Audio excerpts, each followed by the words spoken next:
Um,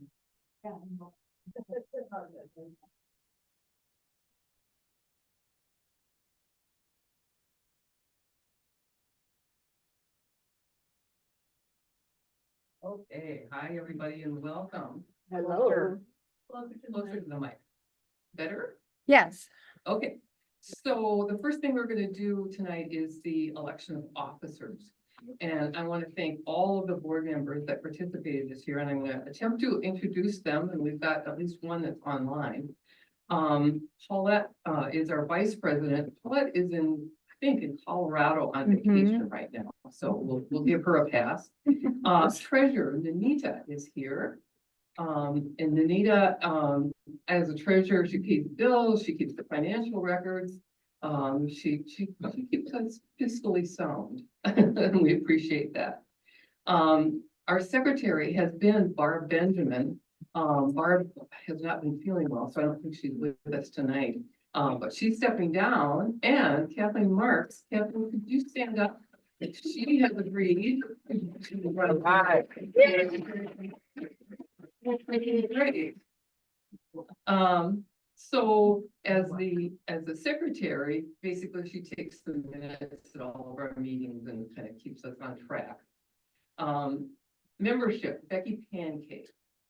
Becky, so Becky does things like monitoring PayPal for new members and renewals. She tracks the renewals, she does all of our group emails. So those magic emails that come out from UMBS, she does those. Programs, Rochelle. So Rochelle does the monthly meetings, she does Let's Be Live, she does post to Facebook. And she along with Hannah just do an incredible job of finding artists, and keeping us interested in what's going on. So we really appreciate that.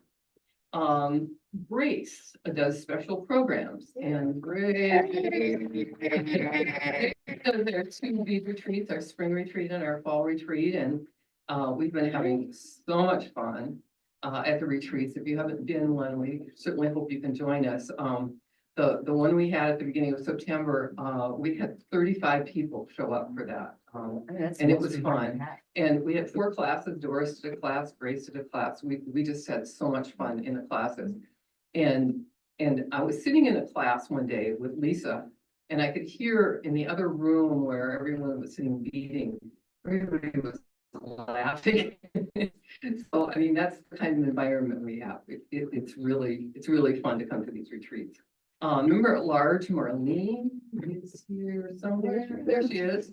Marlene does the Minnesota State Fair. She arranges people that do the demos. She sets up the display case there. And then she also does the Twin City Bead Bazaar. So if you could teach a class or sit at the sales table, I think she's still looking for people to do that at the Twin City Bead Bazaar the last weekend of this month. And that should be fun. We've got 3 tables set up. So it'll be a fun event if you can join and help with that. And then Rita should be online. Rita Lewinsky is our website coordinator. So she does the website, she posts to Facebook, and she just opened up an Instagram account for us. Yay, Rita. We haven't gotten to TikTok yet, but we're yes, it's hard to dance and read at the same time. You got it. Okay, so that's our slate of officers. If anyone else want to step forward, we have a full slate, but if anybody wants to join the group, you can speak now. Forget. I really need to say that 3 times, but we'll pretend like I said it 3 times. All right, hearing that, would everyone on chat, maybe you could do a thumbs up or an approval, but everyone in the room, all in favor, would you say aye, please? Aye. All right, we've elected a new slate. Congratulations to everyone. Yay. All right, that's all I got. You're on, Rochelle. My gosh. Okay. Sorry.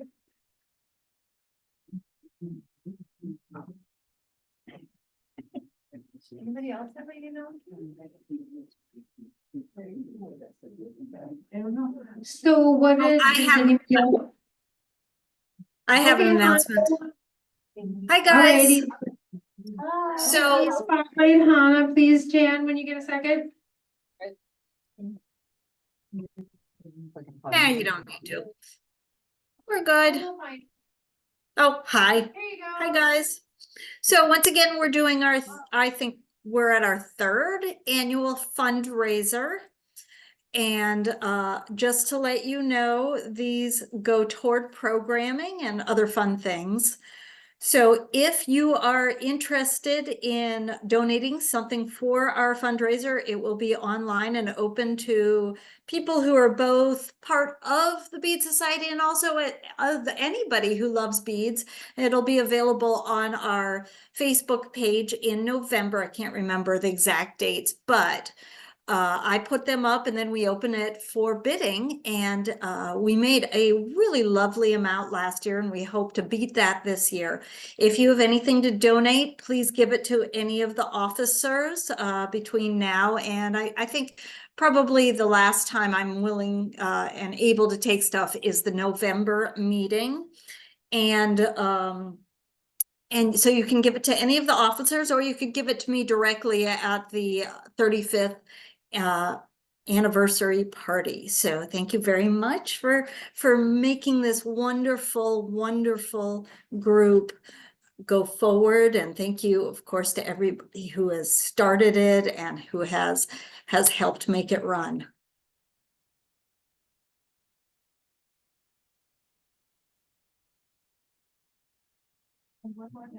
Thank you so much, Hannah. We appreciate you so much. Yep. The anniversary party is approaching, but I do not have to call in our meeting numbers until Wednesday morning. You still have a chance to join us. You can pay tonight. Our treasurer is here. $35 for a great party. Everyone will get a door prize plus a goodie bag. Fantastic. We're so excited.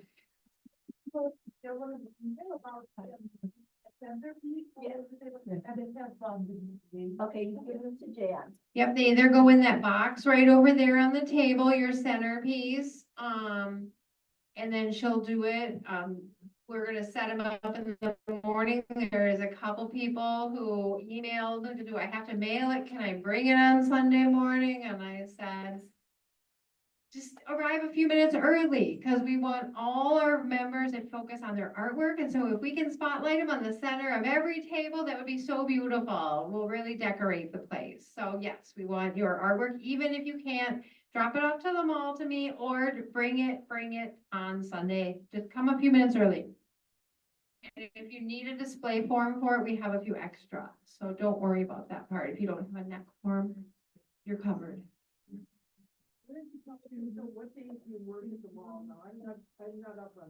It's kind of a crapshoot. I'm sorry. It depends on if there's a UMBS event happening. I will not be there that day because I have to take the day off of work in order to be here. So if there's a UMBS day, don't stop at the mall to see me. Stop at the mall anyway because it's fun, but I'm not there. But I teach a lot of classes online, like 3 classes a month. We also have wonderful other people teaching classes like Lisa and Maggie and Laura Andrews, and Barb Benjamin's gonna teach classes there now too. Wow. So, but I'm almost always there on Fridays. That just seems like inevitable. And if the party's on Sunday, I work on Saturday night, 4 to close, so you can all visit me on 4 to close. All the people coming into town are coming. Hannah's coming, Beth is coming, so it should be a party. What time is closed? 9 p.m. except Sundays, they're 7, but 9 o'clock is the night, so. Can you give us a better idea of what a centerpiece is? You want a piece of jewelry? A piece of jewelry, a sculpture, anything you have made, we would then put on the center of the table. So if we had 3 necklaces, we'll take 3 busts, put them in the middle so they all face out and great. If you've made a sculpture, an anything, a wall hanging, we'll figure out how to display it. I have all kinds of display forms. Bracelets, I have these great little bracelet displays from Bring Maggie my Thompson. best She on. donated all of her show think stuff about since she's not traveling in shows anymore. She's just teaching virtually and at the mall. So I have all kinds of her little displays. So don't worry if it's just a little bracelet. We have a cute little bracelet display where they sit up and like on these little acrylic forms. They're really cute. And then you take it home. You take it home with you at the end of Sunday. So if you brought it here today, label it with your name on it. Otherwise, bring it early on Sunday and then we'll have bring a card or we'll have little name tags to put by it, you know, kind of like these. So that at least it's labeled. We just want people to know who made it so they can come up to you and talk to you about it.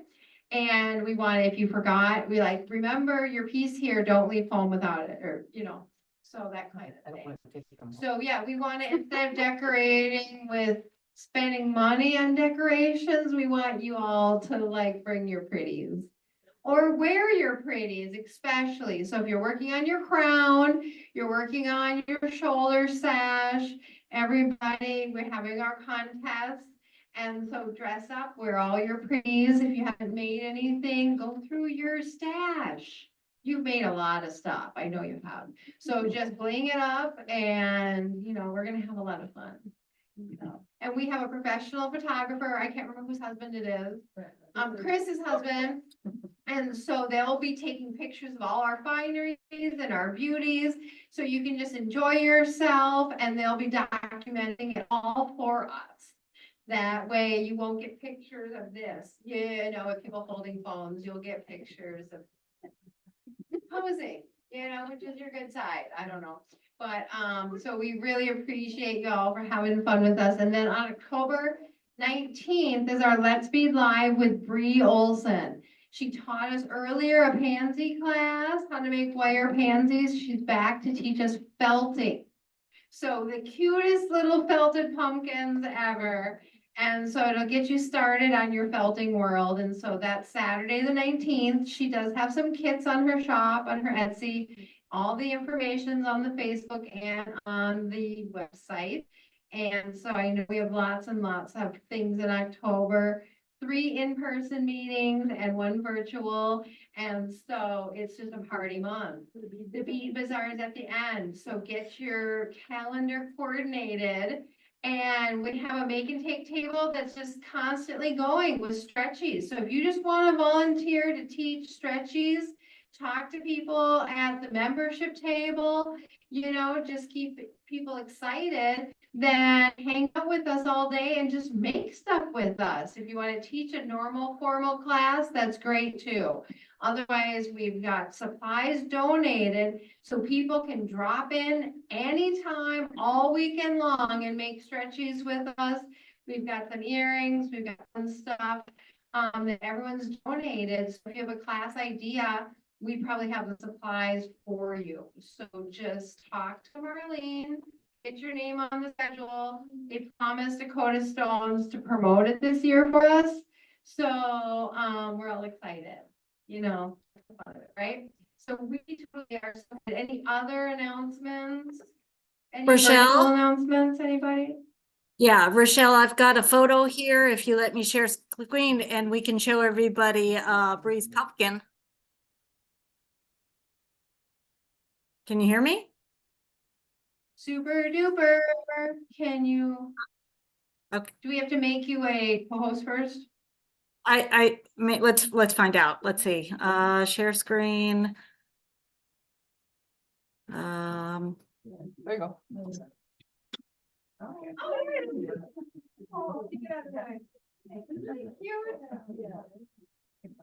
So anyway. All right, that's it, I think. All right, we are so darn excited. And then the other And I don't thing, know if if you've you have noticed a minute- all this cool stuff up here. What do we have, Hannah? we also, did we talk about our November? Oh, yes, we did. November is Edgar Lopez. You talked about him, right? No, I have not mentioned Edgar Lopez. Oh, well, our November. You meeting- talk about Edgar Lopez if you'd like to. It's our November meeting. Yep, that's it. We have Edgar Lopez. We're so excited.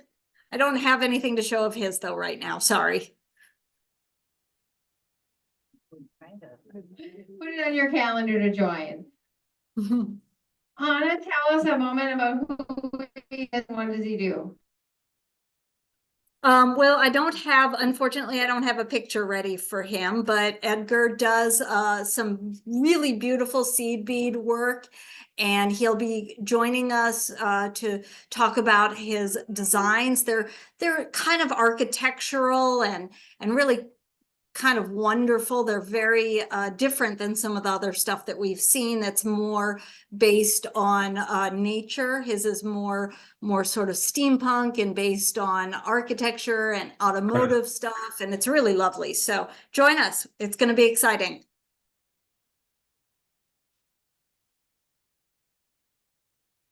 That's a virtual meeting. That the November is a virtual meeting because it's the week after the Bead Bazaar and we figure everybody is virtualed out. So, or in person out, I don't know. But our December meeting is in person. It's a holiday party and it'll be at the Edina Senior Center and it's with our very own Suze Klum. And so maybe Suze can show us what she's leading for our December in-person party.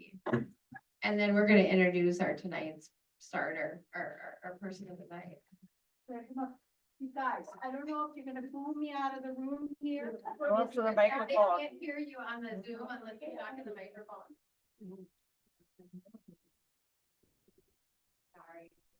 Sorry, yes. I don't know if you're gonna boom me out of the room here because, my project I came up with does not have a bead in it. So what I wanted to tell you about is I've gotten myself into the stitching, the shishiko. And it's really just, doing hand stitching on a grid. And all these are two sizes of little crosses. And then you float thread in a certain manner. Now, if you've ever seen shishiko, that's what it is, but there's also shishiko where it's a running embroidery stitch. But, okay, this is what I thought. We can do this in our time frame, and I'll bring I'll bring the pieces here. Oh, I'm sorry, guys. Sorry, I forgot to. You see it? Yeah. 3x3. So what I can do is bring this here, and I've got, because I work with a lot of textiles, I've got a lot of extra white, it's a linen, cotton. So if you don't, certainly you can bring your own fabric and I'll have a little write-up for you. But I have enough stuffing and this, so what I would need you to bring is your embroidery floss you want. It's 3 colors and an embroidery needle. Now I tend to use a crewel needle because I can get 6 strands through there, the full embroidery floss. And then, like I did this home in a panic because I knew I was coming tonight. But then, okay, you get this done. Now just think what you can do to embellish with your beads. So I thought that would be fun. You guys could kind of, pick and put in your beads.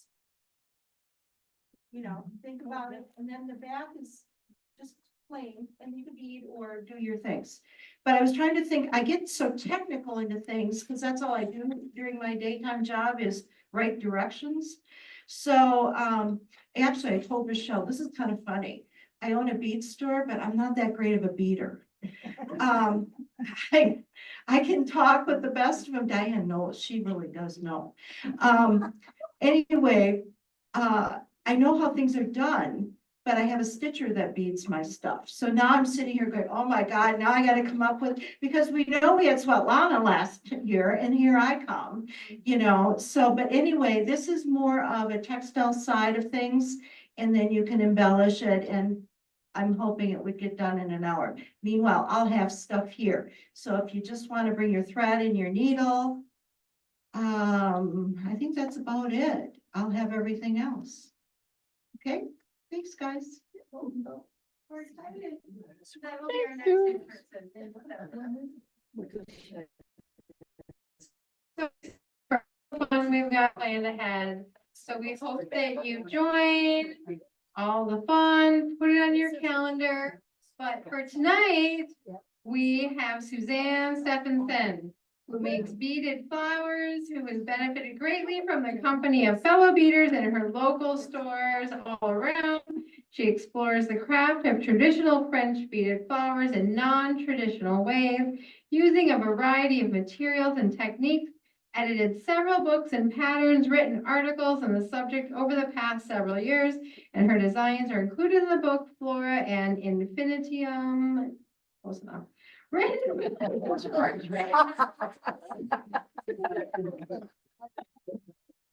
And so we have the good old days tonight with Suzanne Steffenson. Come on up, darling. Oh, yeah. Anyone That's like her to computer. stand up Okay. and- Sorry. Well, I didn't know which one was hers. I just saw the mouse. No, no, no, you're totally good. Okay. We could switch computers. This one's hers.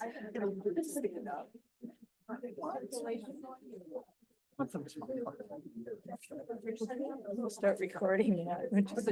We already started Oh, good. long ago. That would be helpful. It doesn't matter. I mean,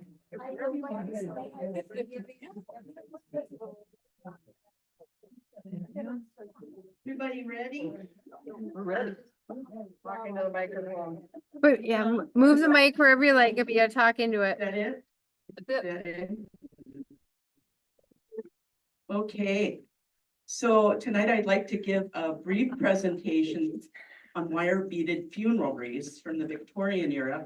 And then I'll segue into the work that I do with wire beaded flowers. And most of the information I'm presenting on funeral wreaths comes from a book, Grab Schmuck, Last Perlin auf Rock by Evelyn and Jürgen Olsen. And we'll get back to that in a minute. Okay. For those of you who are unfamiliar with French beading, it is a set of techniques where you string beads on wire and then you shape the beaded wire into different forms. Oops, Technical difficulties, we're working on it. sorry. That's weird. Usually it worked just fine when we hit Should enter. just be able to press enter. Yeah, It was working. It was working just fine. That's great. What did we do? That one's mine. Okay. Hold on. Sorry, guys. Everybody's tired. The chocolate's gone. a little bit. I'm beginning. It's almost gone. Okay, wait a minute. We gotta get you on the Facebook first. Escape.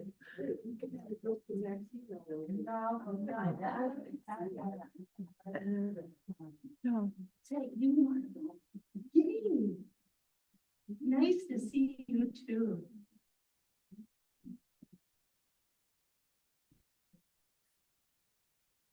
Okay. Okay, I'm gonna go. There's. Yeah. No, we're getting there. No, I'm not, I have no joke. No joke? What? Serious. Are you sick? You know. Okay, now try editing enter. Yeah, there we go. Repeat this, the slide stuff.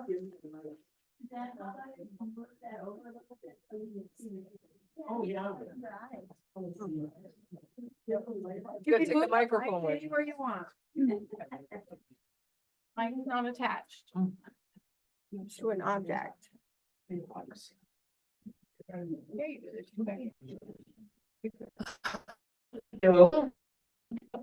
I'm just gonna hold this, is that okay? Yeah. Before anything happens, okay. Okay, so I'm gonna go back over this slide.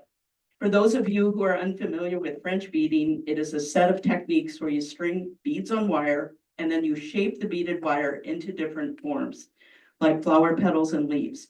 Most traditional French beaded wire techniques consist of one pass of the wire through one bead.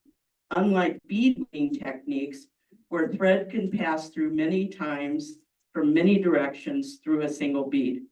The French moniker is a misnomer, as the techniques were not specific to France, nor were they exclusively created by French people, but rather evolved and were used all over Europe hundreds of years ago.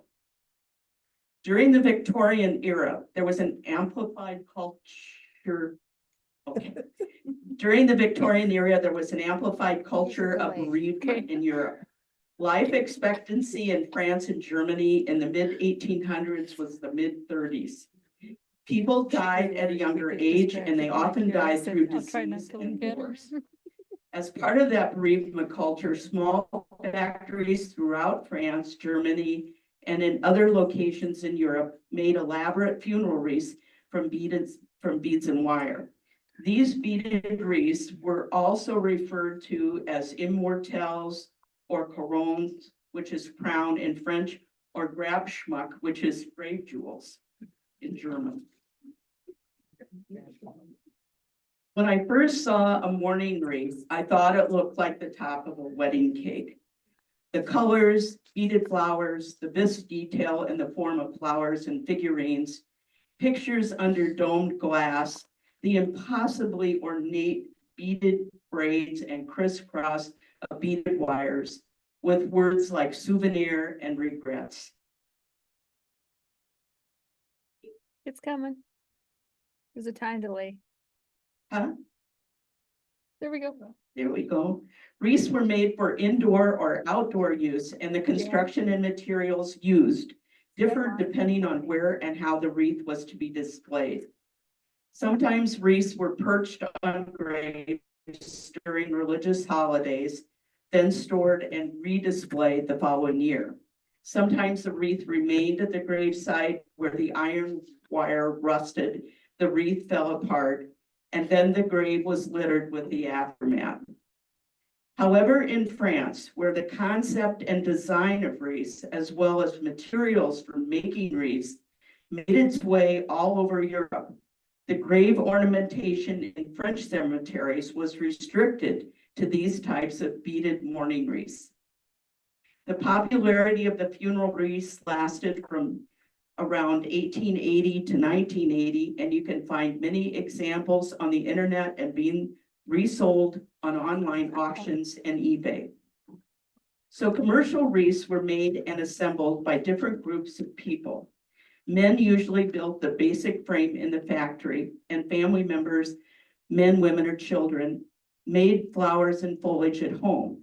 A third group assembled the components, which became the finished product.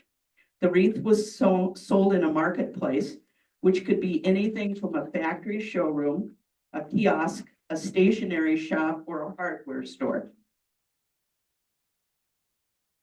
The basic structure of the wreaths in many ways emulated that of other things, like traditional bridal crowns and the architecture or the elaborate ironwork that you see in France and probably throughout Europe. People paid up to a month's wages for a wreath. The showroom samples in my source material show a basic wreath sizes exceeding 120 centimeters, over 3 feet in length. And I cannot confirm if the frame sizes changed over time, but some pictures suggest that at one time, wreaths may have been much larger than the samples in my book. If the wreath commemorated a child, it was usually in a smaller format, and the predominant color was white, accented with soft colors. Larger wreaths for older adults or those who were married contained black as the dominant color. Wreaths for single adults were black and included other colors such as cloudy white, purple opalescent, yellow, brown, orange, and blue. And on this slide, oops, we're off. Can you go back? Okay, so on this slide, you're going to see a public procession in the bottom picture where the enormous white loops are actually there. You can't see it, the detail, but you can see that the wreaths are taller than the two soldiers that were carrying them. The upper picture shows a mortuary where the wreaths are piled up around the room. The main parts of a wreath, as I would define them, include different sizes and shapes of beads, occasionally silk flowers and foliage, and various gauges of wire. The wire was made of iron. In addition, the center of the wreath may have been embellished with figurines or a domed piece of glass with backing that contained within it any combination of porcelain or plaster, silk, wax, and/or beaded flowers, embroidery, religious pictures, and beaded slogans. It is conjecture on my part, but I think the glass dome effect would have heightened the wreath's spiritual aesthetic, as it looks so close to a reliquary or a sacred presentation. Showroom or catalog photographs, illustrations allowed people to select or order the wreath they wanted and to customize it. And sometimes the design came in different sizes, and wreath shapes ran the gamut: rhombus, square, round, crescent, heart, oval, etc. And the next slide is just for Rochelle as a suggested hairstyle.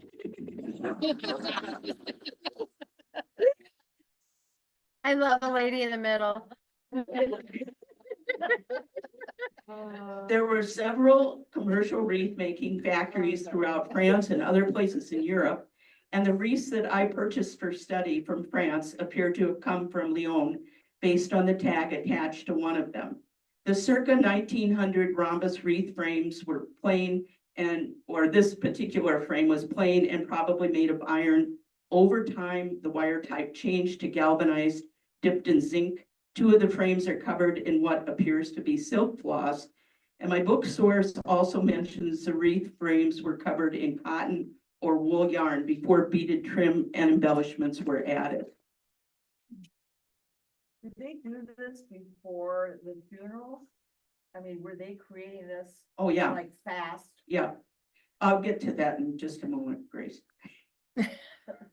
So this is the picture on the upper left reminds me of a bead retreat. That's for sure.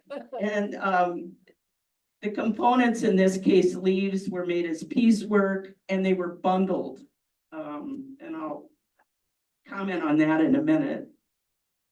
So flowers had different meanings, so a family could select particular flowers to personalize the wreath and espouse certain sentiments. Popular flowers included pansies, daisies, hydrangeas, and forget-me-nots, along with different types of leaves like grape and fern. Okay.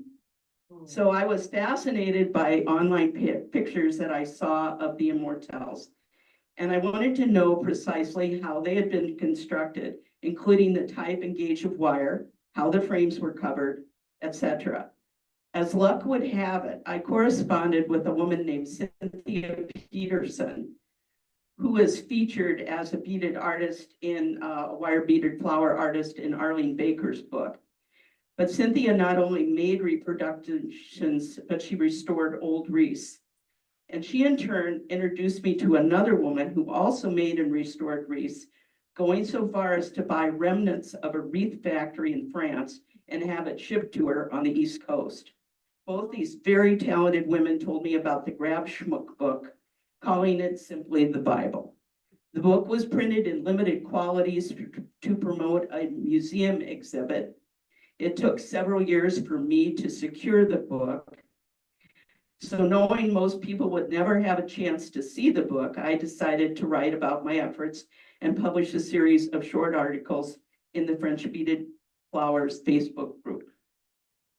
So in the process of making my wreath, I attempted to use antique beads when possible and to develop flower and leaf designs in miniature that would have been similar to those used in the 1800s. I used a flat silk to wind around the frame like that was originally used, and 28 gauge wire, which was also very close to the wire gauge used in the 1800s. I used floral tape instead of the oil paper that was mentioned in the book, but the gauge of the miniature wreath framework was the same as the antique full-size wreaths I purchased from France. So whereas the estimated time to complete a 3-foot by 4-foot wreath in France was 2.5 hours. My 8-inch wreath took approximately 2.5 years.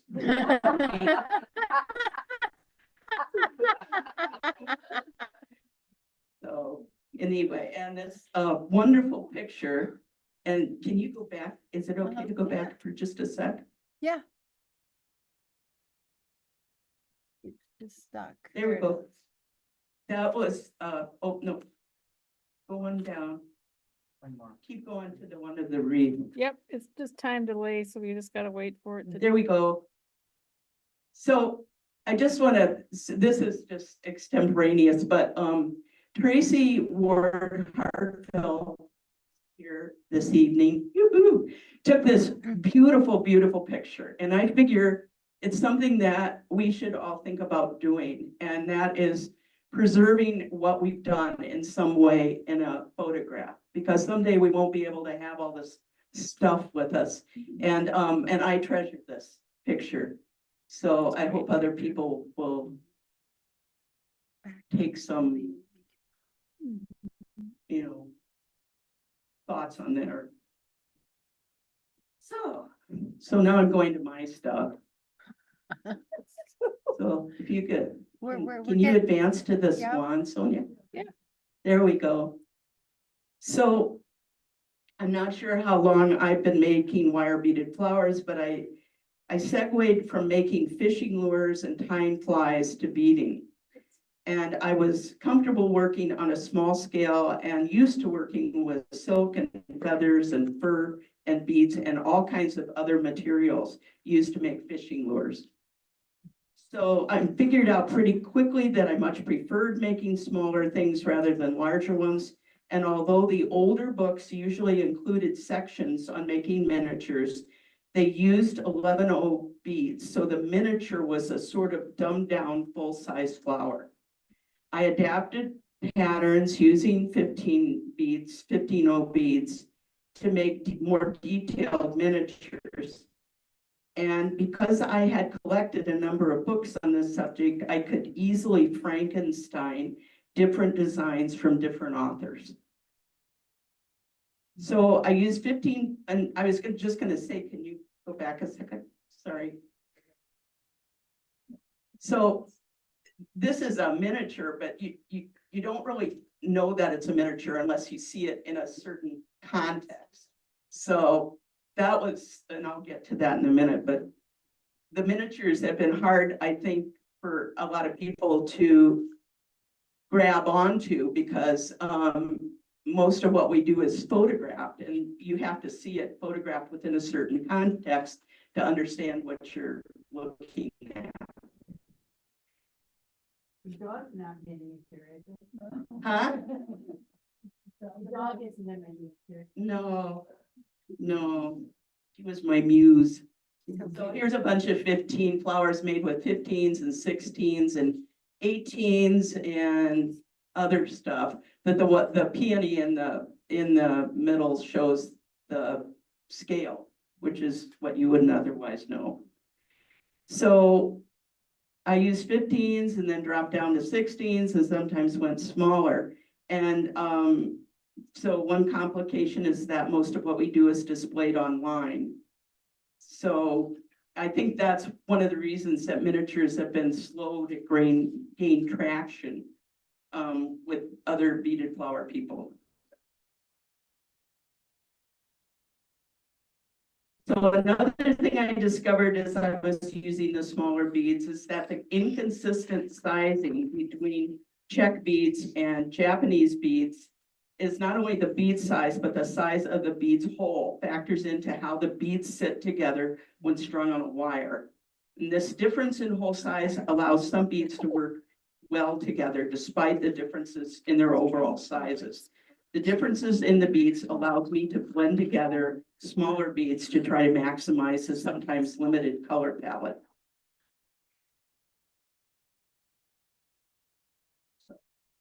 It's one.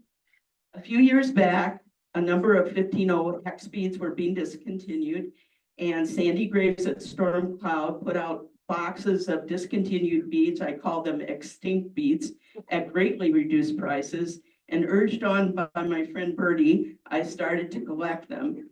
I pulled together different kinds of beads along with metal findings and silk leaves to make a small arrangement based on some tapestry designs and indigenous flowers of Persia, which sounds like it was a lot more important than it was. But anyway, the long, narrow shape of the hex beads inspired the design of this echinacea.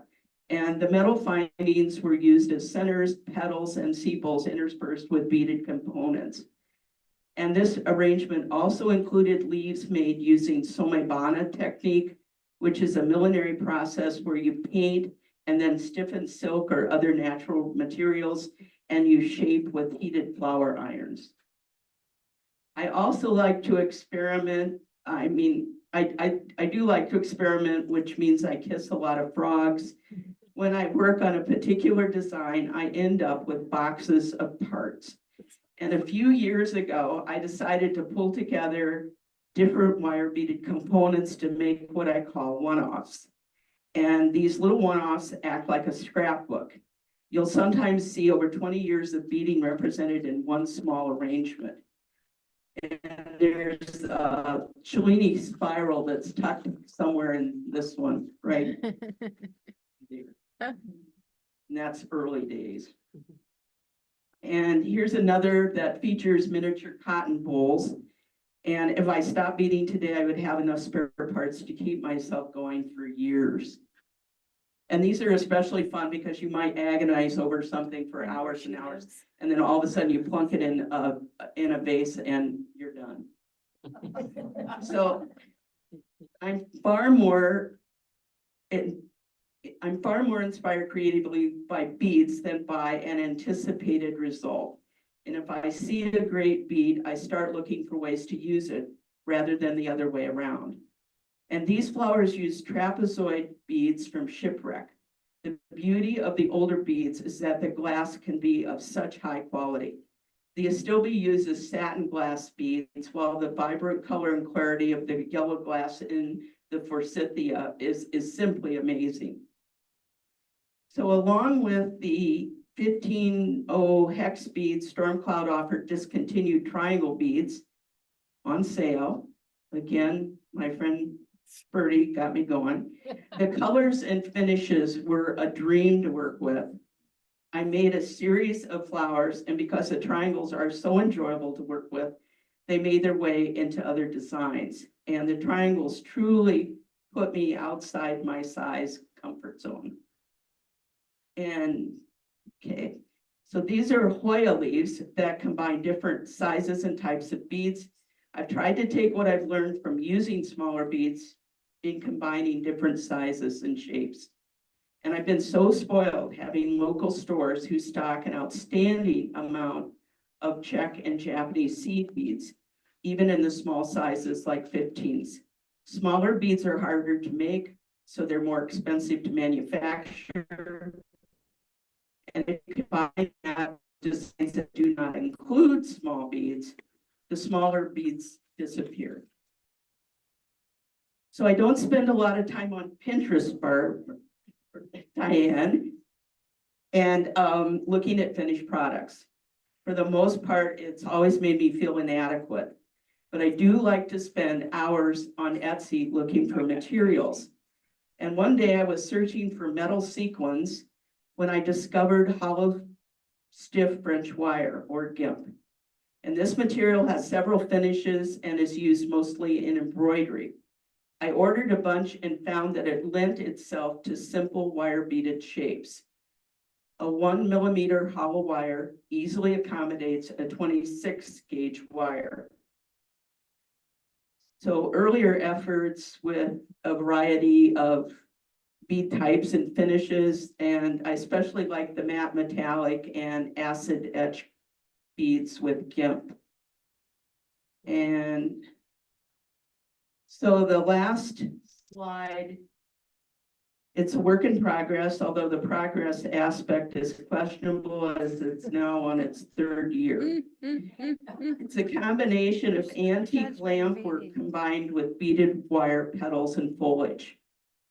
I wondered if it was possible to combine lamp work, which are pre-made glass petals or leaves, with wire beaded components. And I was lucky enough to find some Italian glass petals and leaves from the 1920s that seemed like a good fit. And this is a small arrangement and my attempt at an Italian style with Mannerist elements. So that's it. Wow.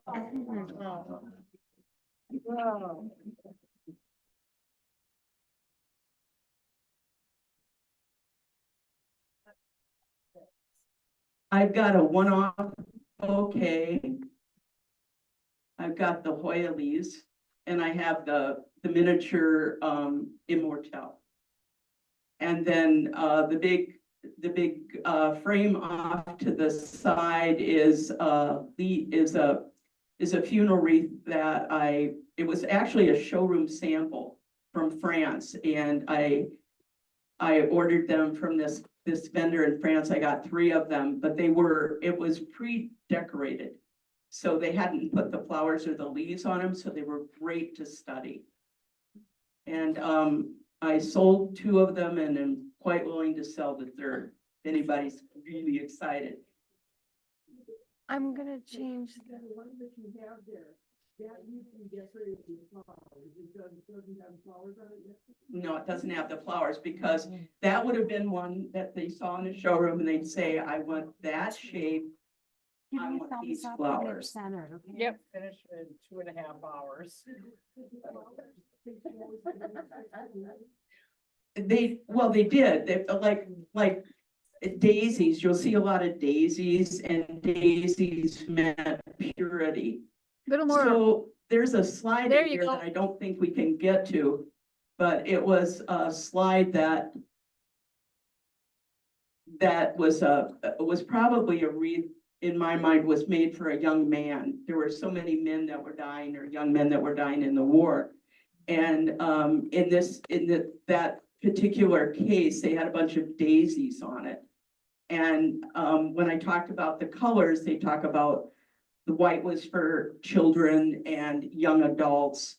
And you'll see a lot of white used in wreaths for the soldiers. So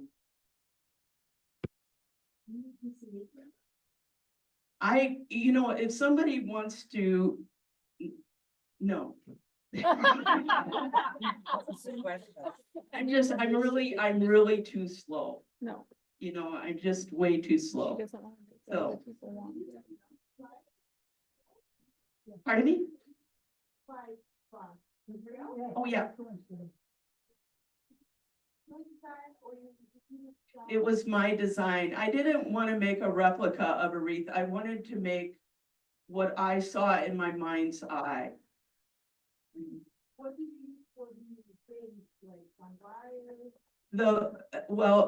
The wreath, as I mentioned, the gauge of the wire was the same as, what do you want me to do?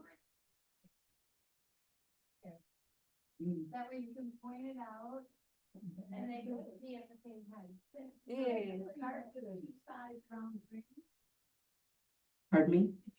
Start with 2 sides of the round ring. No, I found a family that made wreaths in Ontario. And so I contacted them and this was what I wanted. And I wanted something very small. Like I said, I spend my time on Etsy, not Pinterest. And then you find these people that will do things. And in this particular case, and if you see it in the old wreath, the demonstration wreath, you can see that there's 2 levels to it. And you'll see that a lot, where they'll have oops, sorry. Yeah, I was trying to stay away from props, but anyway, yeah. But this one, yeah. What?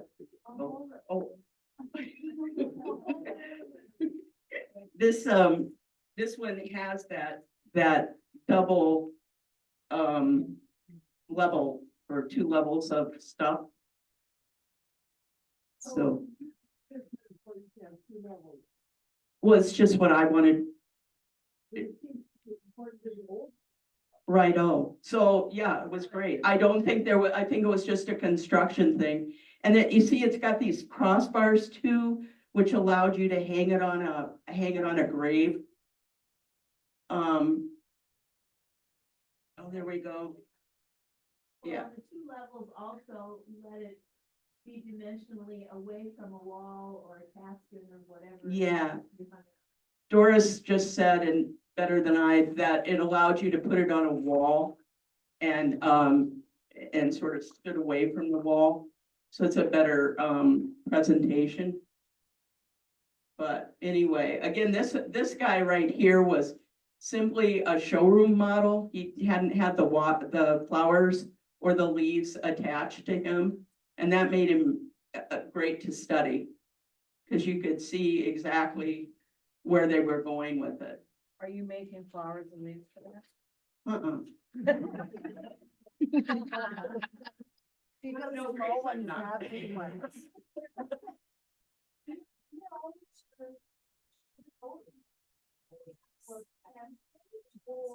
Yeah, they were not soldered, and yeah, they were made by the men in the factory.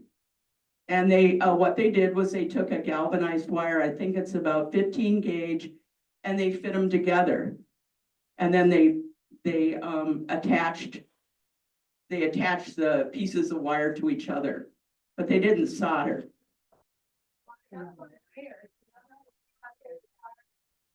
Yeah.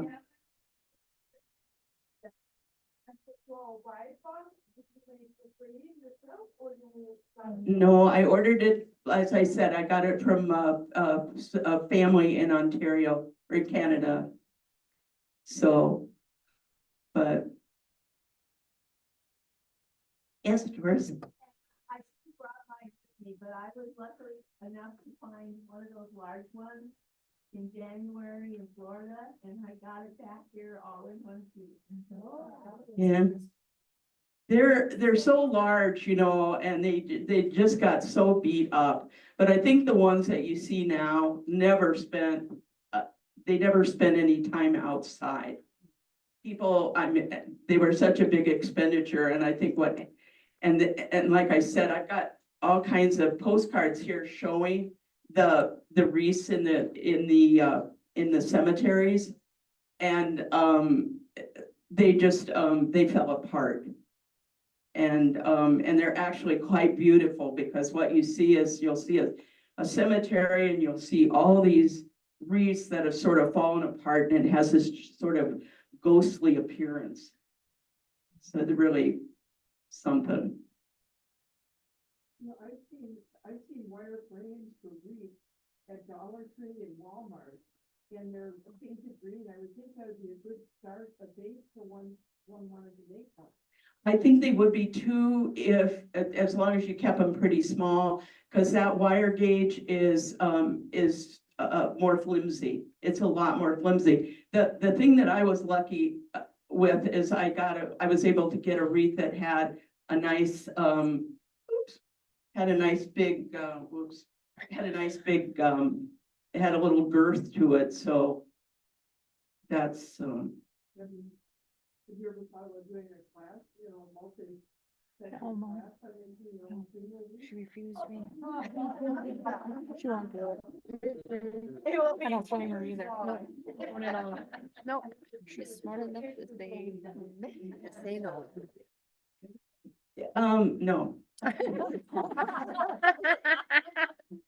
No, I mean, I haven't really found, again, I was gonna say, the funeral stuff doesn't really trip my trigger. It was the fact that these people led such hard lives. And what came out of that was this sort of this froth, this beautiful sort of fantastical thing. And if you look at some of the old pictures of the villages in France, it looked like the Wild West. It looked, you know, things were dirty, the roads were dirt and the people were poor and everything. And that's what came from it, which I thought was just amazing. So. And I do have the book that I based most of the talk on. And one of the things that's the best part of it is it's got a nice big index and it's full of designs from some of the different wreath makers in Europe, primarily in France and Germany. So there'd be a lot of inspiration there for pendants and brooches. Yeah. Yeah, and I almost think better than a wreath, that would be the way to go. Yeah. You can see those little wheels turning there. Next time we're gonna make you sit in the back.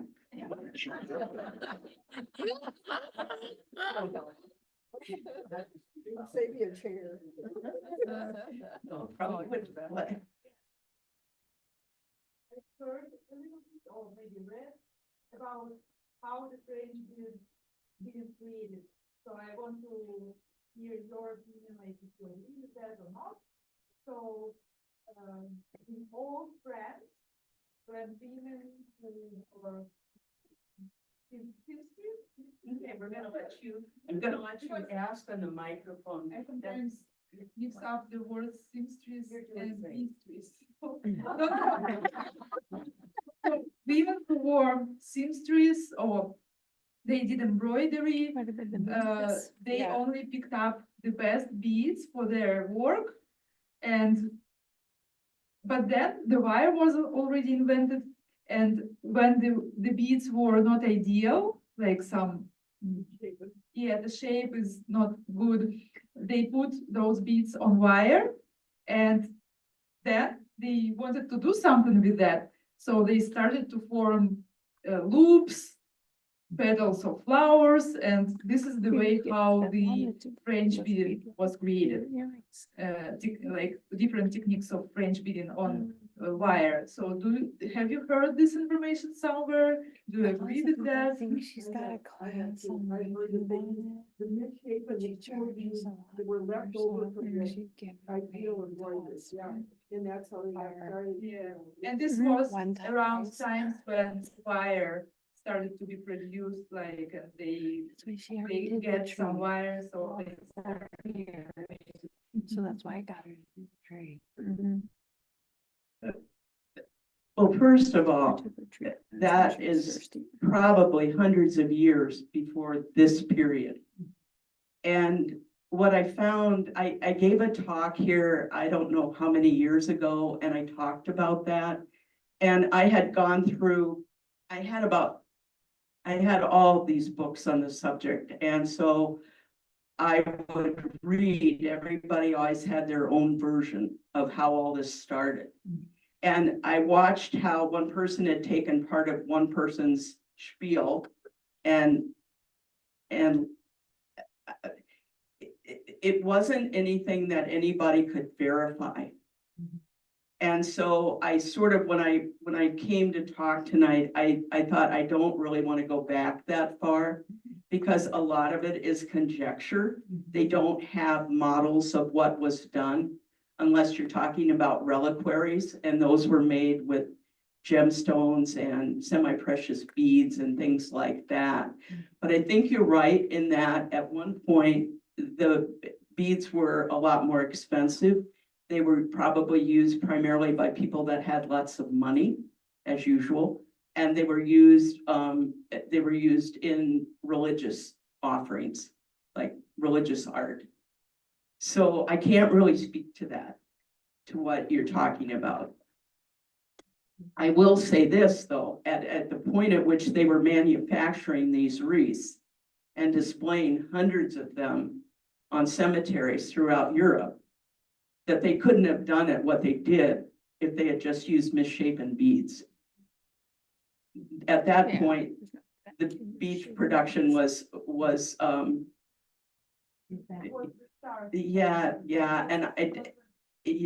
I didn't, Svetlana, I purposefully didn't get into that.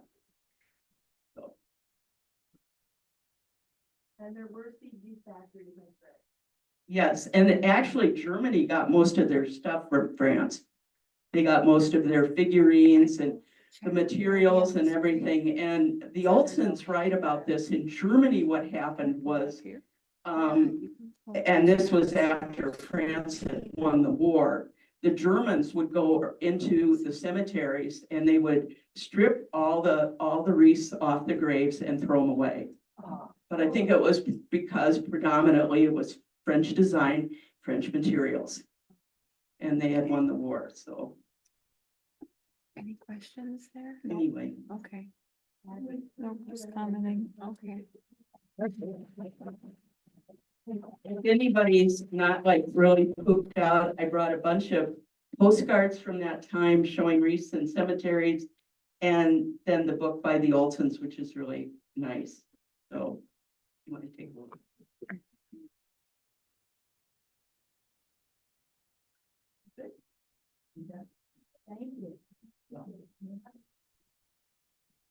Thank you so much, Suzanne. We love you. Thanks for all the people who came tonight virtually and in person. We are so excited to see a room full of happy faces. And, you know, we've had so much fun tonight. I've learned a lot.